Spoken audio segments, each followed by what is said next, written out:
Just a manifestation, Mr. Chair. Okay, please, Alejano. Alejano. Thank you, Mr. Chair. There were names that were mentioned in the testimonies of the witnesses. I just would like to clarify if the following names were included in those that will be subpoenaed. Who are these? Please, May I know if Director Franklin Bucayo, Director Villasanta of the PAOK, Superintendent Rafael Cardenio, and JB Sebastian. I just would like to clarify, Mr. Chair, if they are included in those persons to be invited here in our committee.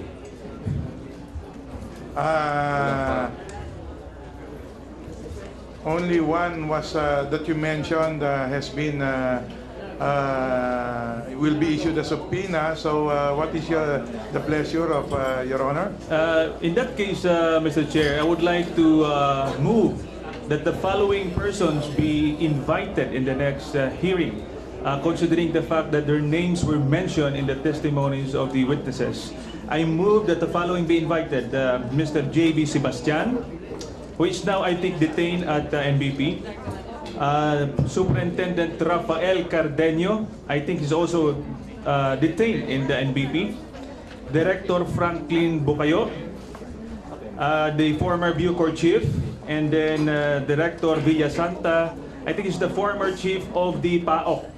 I understand that there was an interagency task force to investigate the drug issue inside NBP. So I move, Mr. Chair. Any second?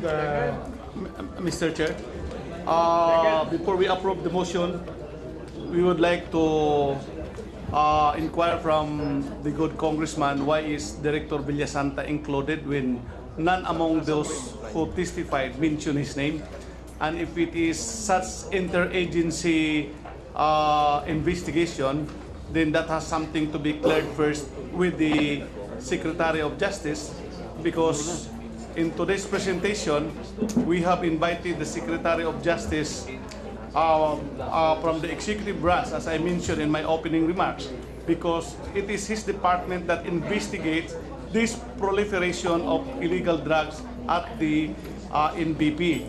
So that inviting other personalities which has not been mentioned or touched in these proceedings today, especially so that not also involved in the investigation conducted by the Department of Justice, is, I think, still premature.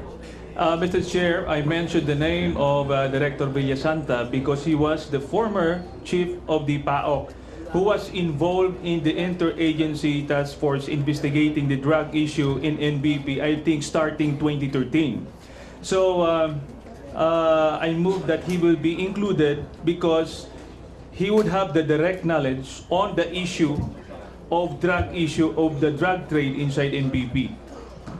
So, you know, we don't really need probably to force them to come here because they are cooperative. Do I get it right, Congressman Alejano? Well, we will just invite them, Okay. Mr. Chair. Perhaps what we could do is, yung isa doon sa sinabi mo is an inmate, si dalawa? Two of them, Mr. Chair, JB Sebastian. With respect to the inmates, may we request the same process by which we are able to bring these witnesses here who are inmates, yung apat dito, through Secretary of Justice, no? So we would request DOJ to facilitate this, and then with respect to the two others, we'll request that they be invited. But anyway, we will be issuing a lot of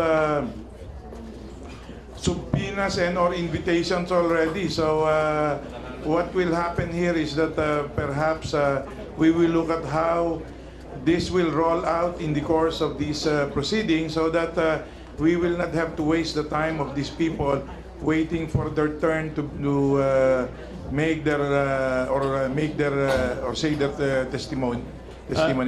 Thank you, Mr. Chair. One more manifestation, Mr. Chair. In the last Congress, 16th Congress, the Justice Committee of the House of Representatives conducted a hearing related to drug issue at NBP. Actually, we visited NBP and we conducted hearings inside, believe it. And I was one of those, and some members of the House who were there inside NBP. Actually, we visited the Cobol of J.B. Sebastian after a grenade was thrown there as a result of the conflict within the gangs.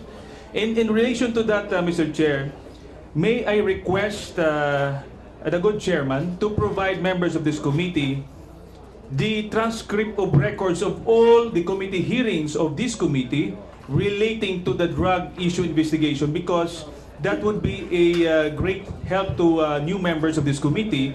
Dahil po nag-investigate na ho tayo, no? May mga information na binigay, may mga intelligence information na binigay sa atin. So that would give or will educate new members of this committee, Mr. Chair.